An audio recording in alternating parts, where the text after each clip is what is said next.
This is the story of how I developed a panic disorder. Yeah, okay, let's do this.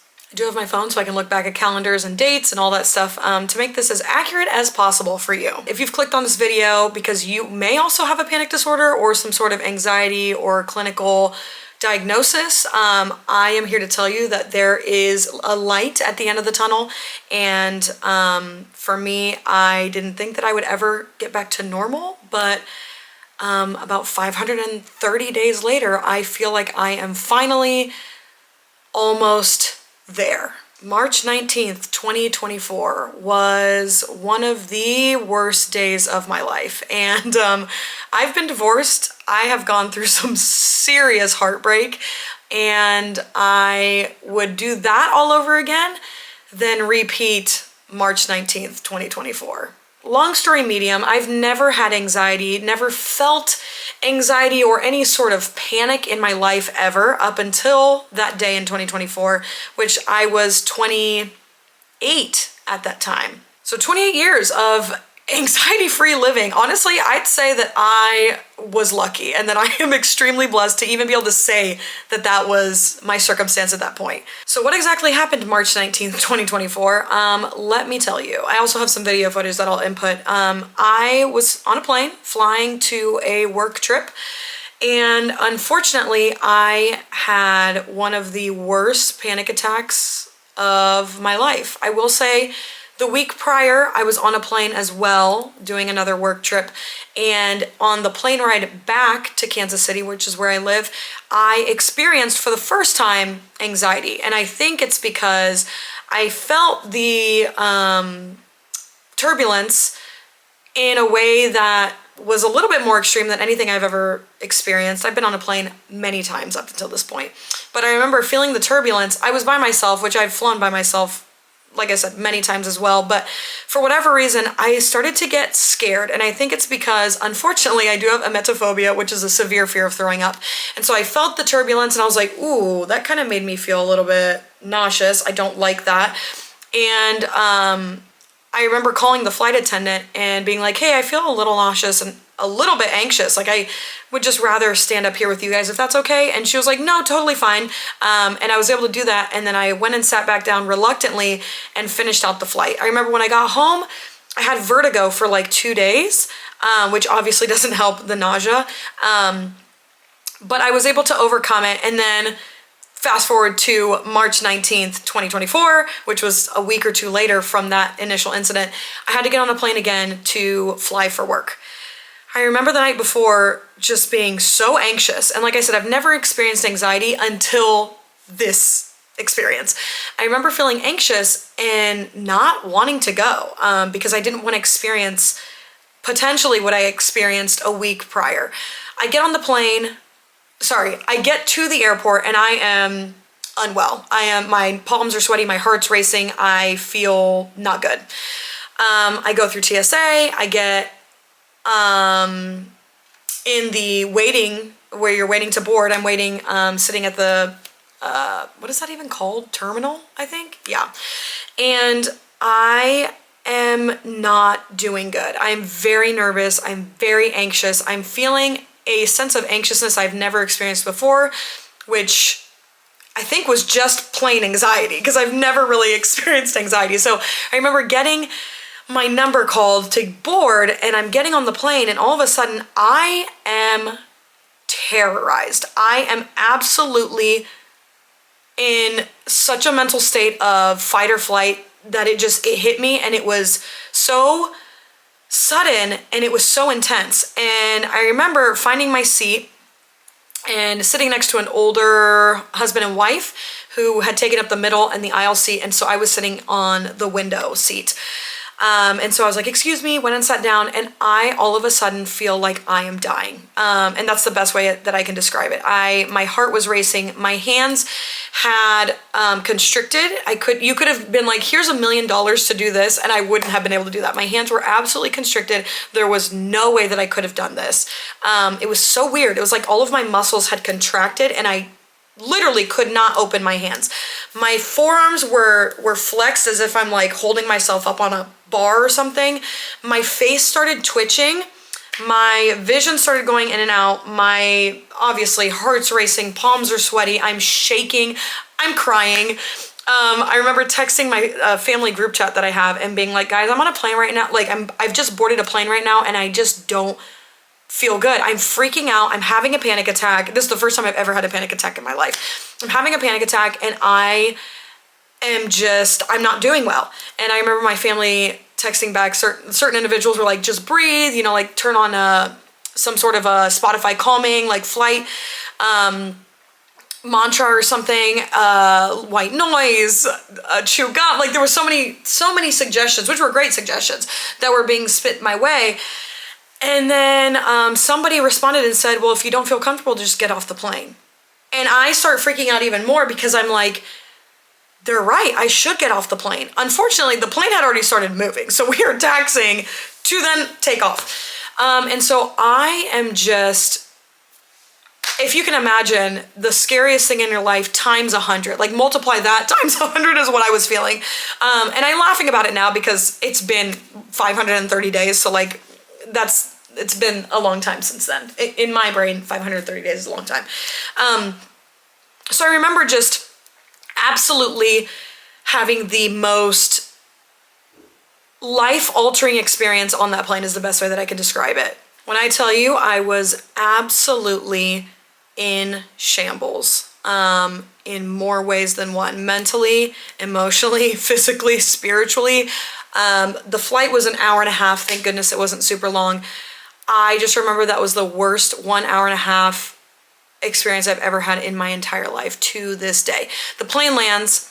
The entire weekend that I'm there for work, I am having panic attacks with the same severity of when I was on the plane multiple times a day. Honestly, looking back at it, you couldn't pay me enough to go through that experience. It was genuinely traumatizing and was the worst week of my life. I had a panic attack while driving in the car from the airport to the hotel that I needed to stay at. I had a panic attack, again, just sitting. I was having a meeting and I was sitting and all of a sudden I feel like I'm on the plane again, and all like the constriction, the face, the sweating, the palms, the heart racing, the mental thinking that I'm dying. Like that's the worst part of it all, is like literally thinking I'm dying. Happened over and over and over. I had to fly home. Thankfully, I was flying home with a coworker. I went to CVS and got some stress relief gummies, which I'll put up here because those saved my life more times than I can count. And so I got some of those at CVS and may have overdosed on those. I don't know. I think you're only supposed to take like 2 at a time. I think I took like 7 or 8 before I boarded that plane to come back home. I flew home. I was nervous, I was anxious, but I did not have a panic attack. It was close. When we started boarding the plane, I remember being like, I can't do this, I need to get off the plane. And the person I was flying with was like, you'll be fine, and was great at distracting me of my own thoughts and my, honestly, trauma at that point. So I flew back home, and then this is where the battle began. From that moment until, I would say, the end of the year, so the end of 2024, every single day, I had at least one panic attack. And it wasn't a panic attack, like I said, where it was just like, oh no, I can't breathe. Okay, I'm fine. No, it was the same severity of when I was on that plane. It was everything that I listed and happened at any given time. It was, and what I kind of connected was anything or any situation that compared to what was happening on that plane was what triggered a panic attack. So anytime I was sitting upright, as if you're sitting in an airplane, that could spark a panic attack. Anytime I felt like I was enclosed or trapped, that could trigger a panic attack. Anytime I felt like I wasn't able to get out, so whether that's me sitting in my car and yes, you can park the car and get out of the car, but you have to do those things before you get out of the car. So anytime I was sitting in a car, I remember waking up for most of those days, I would immediately wake up, my eyes would open, and immediately I'm having a panic attack, and I just throw myself forward. I'm just like I couldn't even have 2 seconds of peace before my day of panic would start, and it wouldn't end until I went to bed. And it would be a vicious cycle. It happened over and over and over and over. All this time I am working a corporate job. Unfortunately, my job is very forward facing, so very customer facing. I had to perform once a week. I host game nights with 100+ people. And I remember sitting on that stage many of those game nights actively having a panic attack and having to pretend like it wasn't happening because I am in front of the 100+ people and they're here to have a good time and I am actively freaking out and unwell. I just remember sitting on my couch one day watching a movie, and all of a sudden the physical of me sitting as if I was on an airplane sparked a panic attack, and I am just at home sitting on my couch. Who'da thunk? I remember sitting in a drive-thru many times and feeling absolutely trapped, and that sparking a panic attack because there was a car in front of me and a car behind me, and I felt like I couldn't leave the drive-thru if I wanted to. There was an endless amount of things that would spark a high anxiety, bare minimum, but most of the time would resort into a panic attack. That lasted for months, every day. There was not a single day that did not happen to me.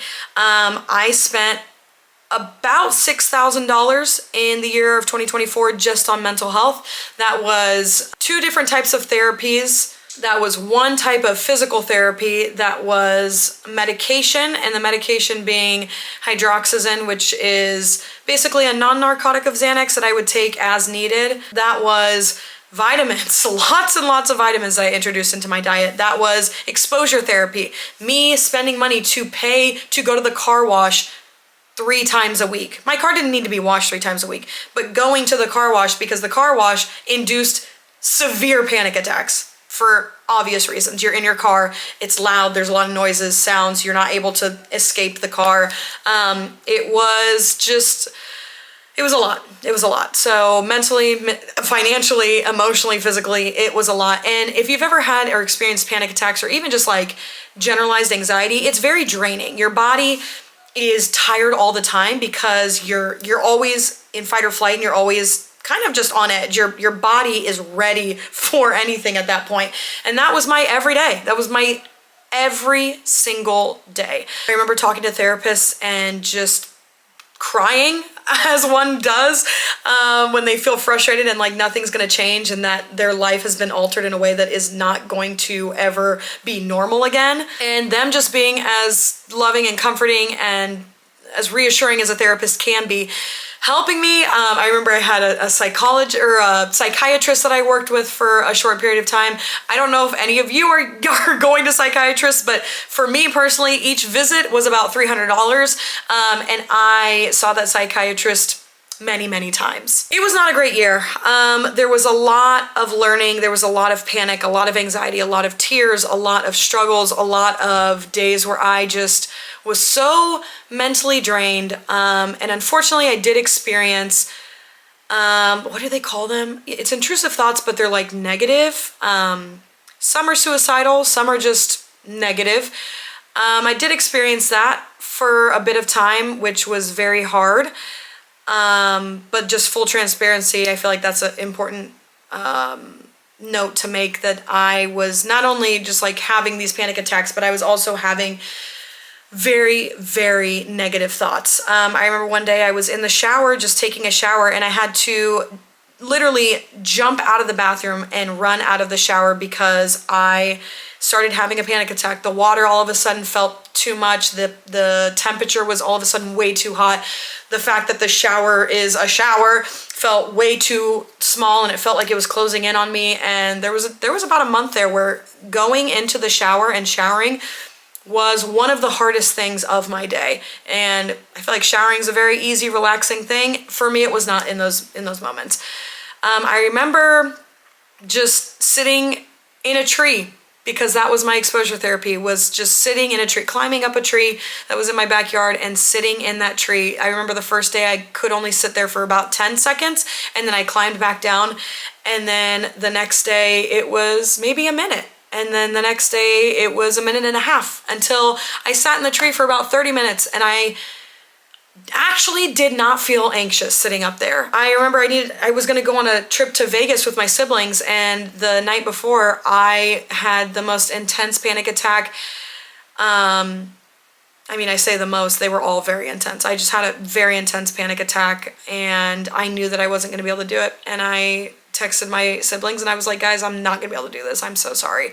And they obviously understood, but it just sucked and it wasn't ideal. The reason that I'm making this video is not to just ask for pity or for you to console me, because I honestly am better, but I wanted to also touch on the things that helped me get better. So I was diagnosed by my psychiatrist with panic disorder, which basically, if you don't know what panic disorder is, long description short, you're afraid of having panic attacks, which definitely tracked for me because every day I was afraid of having a panic attack, which I ended up having every single day. Fun fact, in 2024, in October, I flew to Greece and had a trip there with some of you guys actually. And it was a great experience. Put a little highlight reel. We had a great time. It genuinely was a life-changing experience. But I remember being transparent with the girls there, saying that this trip was incredibly hard and it definitely wasn't what I would have envisioned as a vacation because of my panic disorder. I remember the entire year, so from March when this happened, so April, May, June, July, August, September, 6 months, I was panicking / preparing for this trip to go to Greece, which was obviously, I mean, I had a panic attack on a plane that was an hour and a half long. How can I imagine getting on 3 different flights, getting to Greece? One of them was 9 or 10 hours long, and then having to get, the same amount of flights back home. So a lot of my panic was induced just thinking about the fact that I would have to get on a plane again and fly to Greece, which makes sense.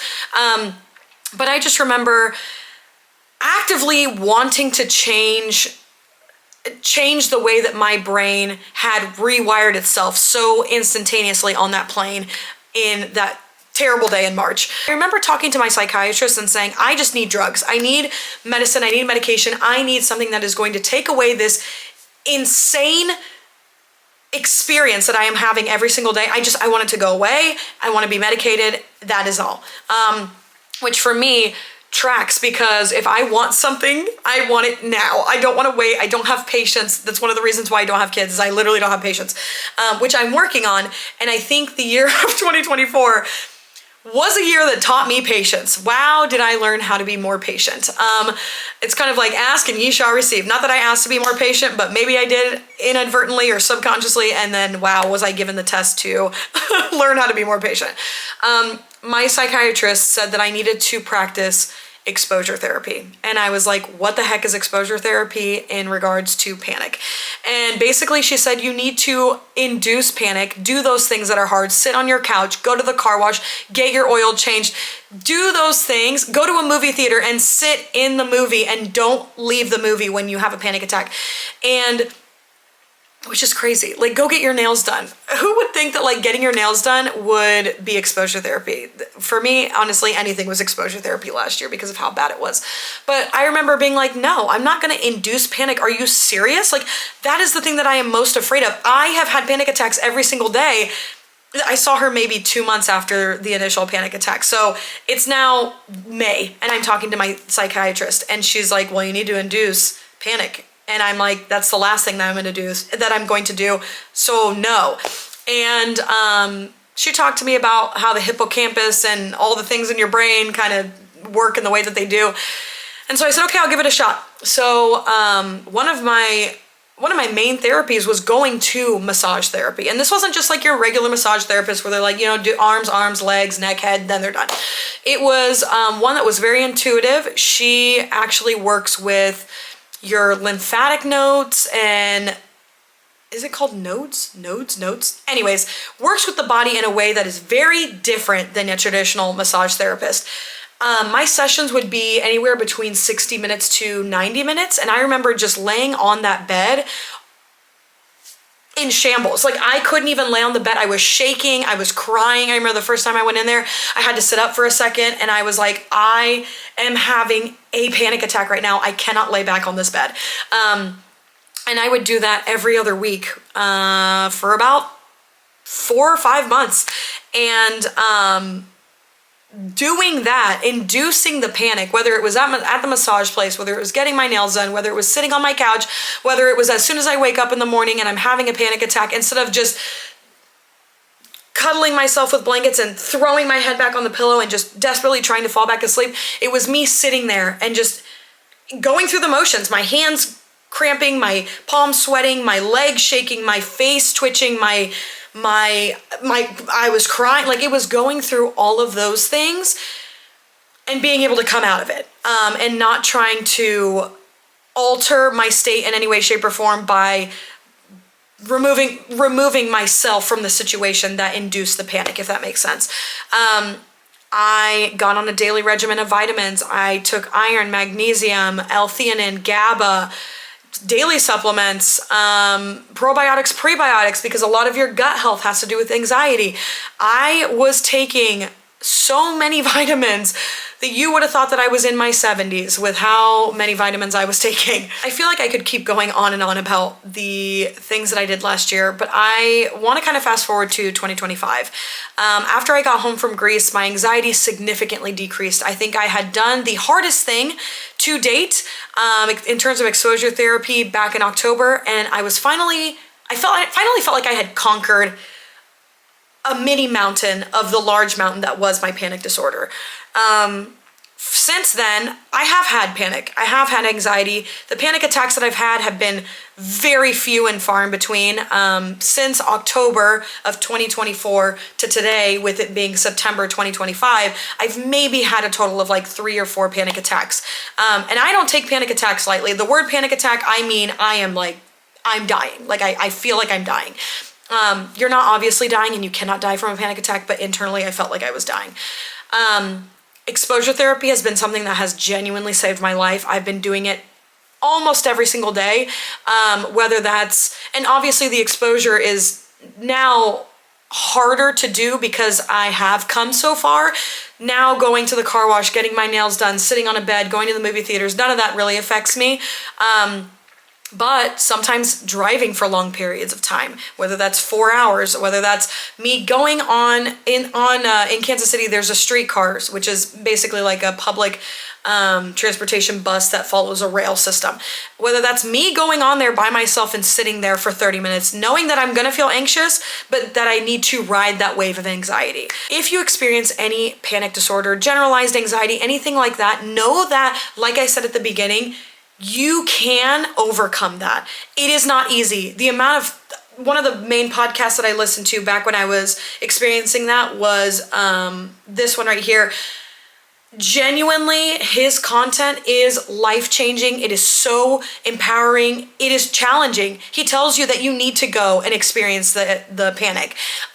Listening to him, vitamins, supplements, therapies, whether that was a therapist that I talked to or a therapist that massaged me or the psychiatrist. Like there was so many things that I did for myself. I never did get on a daily medication. I had my hydroxyzine just in case. I've never experienced anxiety, like I said, until then. And I think everything happens for a reason. I'm one of those types of people which is kind of cringe, but I think everything happens for a reason. And I know now that the year of 2024 taught me empathy. It taught me that mental health does matter.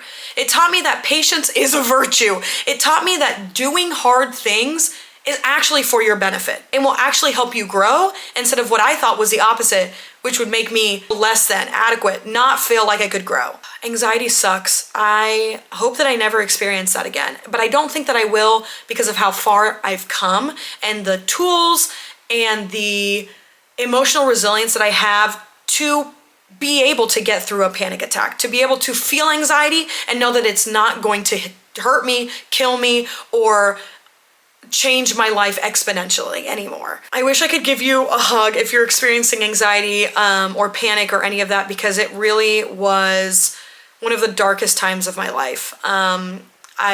I wish I was kidding, but it was low. It was dark. It was lonely. Not because I didn't have support, not because I didn't have family or friends there, but because in here it was dark and lonely and scary. All of that to say, mental health does matter. It does. If you have never experienced mental health, know that it is real. And there are people out there that are fighting battles that are silent every single day. There are people still to this day that have no idea that I was ever going through something that terrible because I put a smile on my face and I pretended like I wasn't actively dying. If you have any questions, feel free to DM me on Instagram. Like I said, I'm not a professional by any means, but I do have supplements that helped me, techniques, practices, exposure therapies that helped. I definitely think that not having a kid, tying this into being child-free, not having a kid helped me financially be able to afford the help that I needed, mentally help be able to afford the peace and quiet and tranquility and emotional resilience that I needed to be able to focus on myself. 110% of my focus was on myself for the year of 2024, and thank goodness I was able to do that. Thank goodness that I'm in a place right now that I was able to financially support myself to do those things, and just all the stars aligned in the best way when the stars aligned in the worst way. But yeah, if you're experiencing any of those things, I love you. I care about you. I'm here for you. If anything, I know what it feels like, and it's the worst thing in the world, especially when there's someone out there who can't relate to you. So if anything, I can relate to you. I think I've shared enough. Thanks for watching. Leave a comment. If you feel like you need to DM me privately, do so on Instagram at ChildFreeMillennial. And I'll talk to you later.